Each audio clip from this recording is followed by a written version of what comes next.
Rooms with Dr. Kevin Kilty. This segment brought to you by I-80 Towing and Automotive Services, the Benton Rusty, and Laramie Range Ford, right here in Laramie. Dr. Kilty, you had a wild close to our last segment. Are you okay? Yeah, you get a Charlie horse. You gotta keep your fluids up. In a short chair. Keep your fluids up and adjust that chair, will you?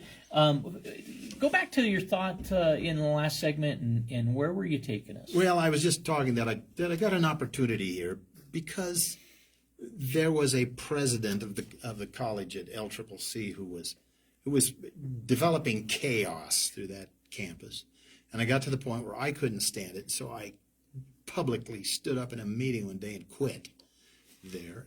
And Paul Dellenbach at the time asked me if I'd like to come over to the University of Wyoming and join mechanical engineering, which I did, and I really enjoyed my 12 years in mechanical engineering. But the problems of the university now were very much like the problems of LCCC at that time, only bigger. And just as an example of one of the problems with the University of Wyoming was that when I first came here, the size of the mechanical engineering faculty was probably in the neighborhood of a dozen tenured faculty. And some other individuals like me. I was hired as what was called at Washington State University. I was called a clinical professor of practice, but at the University of Wyoming they call them academic professional lecturers. But I enjoyed that time. But during that time, through budgetary problems and other management problems, the mechanical engineering department, which had 400 undergraduates when I came here, and I don't know how many graduate students, got whittled down to the point where by the time I retired, there were only 5 or so tenure faculty left. And you'd say, well, they're being used more effectively. It's less money than to run a department that's been whittled back like that. But it turns out it wasn't whittled back in any sort of strategic way. It was just people left because they felt they felt they were unappreciated. They were originally hired as research and were forced to teach classes which they didn't like and so forth. And there wasn't budget. And so Ray Fertig, to his credit, has been trying to rebuild that department, but he's not really given enough budget to do it. And he and I have talked about this. There were faculty, I think, that would have been strategic hires had we had the budget to do it, and it just wasn't going to work out. If we've got a future, if our future is that we've got to get rid of fossil fuels and combustion processes and so forth, the best substitute that I can see is nuclear. And we should be orienting ourselves around nuclear, but that's kind of tough to do right now because a lot of other people are too, and that means those salaries are very competitive. And it's hard for the University of Wyoming to meet that.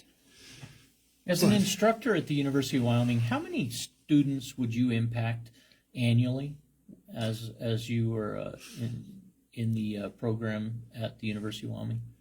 I taught a lot of classes. And I don't know how it got to be that way, but there were probably some semesters where I was teaching 5 classes. And as the faculty shrunk, my classes got bigger. So multiple sections of the same course, or a multitude of 5 separate courses. There's a big difference, isn't there? The real problem became that our faculty got trimmed back to the point where we couldn't offer multiple sections of some courses, and we couldn't offer them every year. And so that's a difficulty when you're expecting to graduate students in 4 years, and certain non-mandatory courses can't be taught every year. You sort of limit the way students path through the university, and it makes it difficult on the students, and it makes it difficult on the faculty. But some of my classes grew to 95 or 100 students in them. Those were big classes. One section, and I didn't teach multiple sections of those courses. And I was also teaching senior design, and at times I had 65 to 70 students in senior design. I enjoyed it. I don't want to say that I didn't, but it was a big burden, and it would have been better had we had a little broader faculty. Was there a general principle in the utilization of graduate students?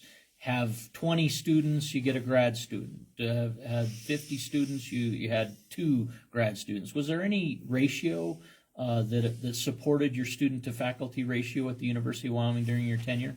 I would say that was highly dependent upon class. Okay. If I were to teach, Difficulty of course, or practicums, or I'm going labs. to make a bunch of people mad. So I'll just give you an example. I taught thermal fluids lab was one of the things in my rotation, and it got to the point where there weren't enough graduate students to go around, and I really needed a lab assistant. So I went to physics. I said, heck, I can get a physics graduate student to work over here. Well, I was stunned at how separate. See, my undergraduate was in physics. It looked a lot like engineering. Where you came from. Where I came from. Here at the University of Wyoming, it had slowly over the years drifted to the point where it was physics that was becoming divorced from real applications. And so I got a graduate student who didn't know Bernoulli's theorem for fluid flow, didn't know anything about heat transport, and that's what I needed. And I was disappointed there. But I usually had pretty good support when I taught the system dynamics course, which had a laboratory with it. I had 2 to 3 students that were graduate students helping me out there, and they were great and a lot of help. And when it came to senior design, I didn't have graduate students there, but I had Ike Roos, who's the engineering technician, and Ike he's a tremendous resource, and a guy with a lot of experience and just really good judgment and very capable. I enjoyed Ike a lot, and you wonder how some of these people stick around, because they're not making nearly as much money as they could in industry. How much difference in relative market income? So when I was at Washington State University in 2000 to 2003 or 4, in that neighborhood, I was what would be called an academic professional lecturer, but I was making around $78,000 as my base salary. When I got here to the University of Wyoming 8 years later, I was making maybe 80% of that. So it was substantially lower. And of course, that impacts everything, because it impacts your retirement and all kinds of other things too. What was the trade-off that was acceptable for you? What was Going from there to here? correct? My mother was beginning to suffer Alzheimer's, and I realized there was limited time to spend with her, and I moved back here. And LCCC over in Cheyenne was the job that I thought would be kind of fun to do. Mm-hmm. So I joined that, and it turned out to be not so fun, because I fought with management there until I finally got on the board and could have some influence on that management. And I think I made some real positive changes there. But the biggest change I made was hiring Joe Schaefer, who's the president over there. And Joe is a tremendous guy. I hope he stays for a long time, and he has now. But he's really capable, and he is personable, and he's everything you'd want in a college president. And then I got to the University of Wyoming, and people don't know this, but the people at the community colleges are paid better than equivalent people at the University of Wyoming. You might be the most unique individual that I could possibly ask this question to, with connections to both the University of Wyoming and Laramie County Community College Albany campus. Mm-hmm. Currently, the University of Wyoming Orr Hall, Downey Hall, and McIntyre are offline. That housing trio support is available for 1,200 beds, 1,200 each of those 3 setups. Those facilities can house 1,200 to 1,500 students. Mm-hmm. Albany County campus doesn't have student housing, as Cheyenne's Laramie County location does for LCCC. Yeah. Is the university's availability of Orr Hall and Downey Hall, just for instance, are any of those of value to consider for LCCC in terms of potential housing in Laramie, Wyoming, in your opinion? You know, I went off the board of LCCC in 2014, and because I had moved to Laramie and was Okay. teaching here, and of course, a requirement for being on the board is I had to live in Cheyenne. And 4 years of putting up with the Highway, yeah. Sherman Summit was all I could handle, and I was happy. I didn't really want to stay on the board for a long time. I didn't have ambitions in politics and whatnot. So what I did because of that connection is I convinced Joe Schaefer to move some of the engineering program in Cheyenne that was being underutilized, moved it over here to Albany County campus. That worked well for a while because there was a demand there that was connected to University of Wyoming Engineering College, where we could help students who are struggling. They could go to LCCC and at low cost to get themselves rebooted and get back into the university. And I'll tell you a success story there. A student who was in electrical engineering here was in danger of being pitched out because he was struggling with classes, came to LCCC, changed his major because he saw he was rebooted basically, came back and was a dean's scholar in mechanical engineering. So Had a reset. he had a reset, and LCCC was useful for that. Now, I think that has now kind of all fallen apart. I don't think that program is there any longer because the faculty person that I had moved over here is gone. I don't know what's become of them. So it's possible that we could make better use of that LCCC campus, but there aren't so many students there that would probably need housing.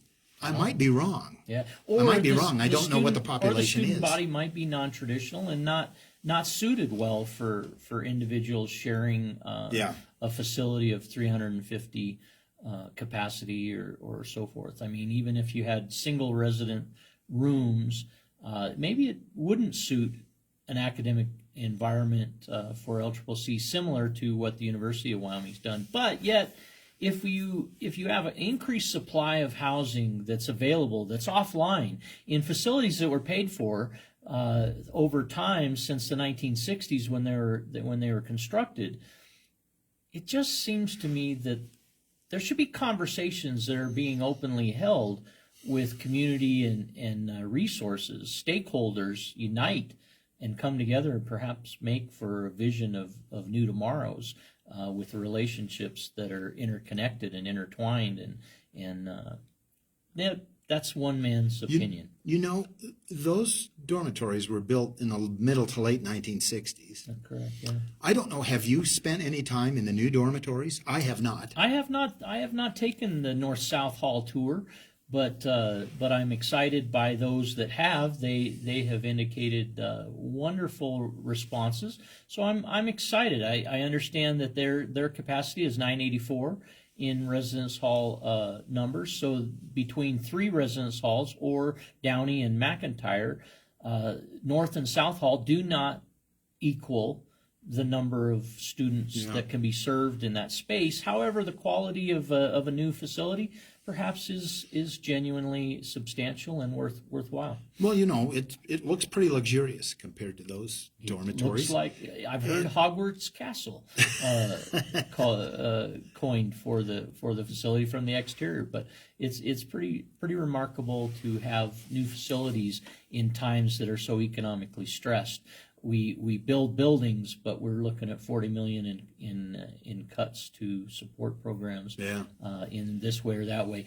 You have been most generous with your time, Dr. Kilty. I appreciate you joining the Talk Shop once again, and I hope your return quite soon. Maybe we'll follow the Wyoming legislative actions through the next 18 days ahead, and will bring us cause to come back together again. That might be that's a good suggestion. Maybe I should pay attention to that, and I come back and talk about some things that I see there. But it's always a pleasure to be on the air with you, and I really look forward to these conversations. Remember, the Albany County Relay for Life Daffodil and Tulip program is taking pre-orders through this Friday, February 13th. Call Pam Brecken, 760-4753. And the Venmo codes and QR codes to order are on the the Talk Shop, and we appreciate you listening. Todos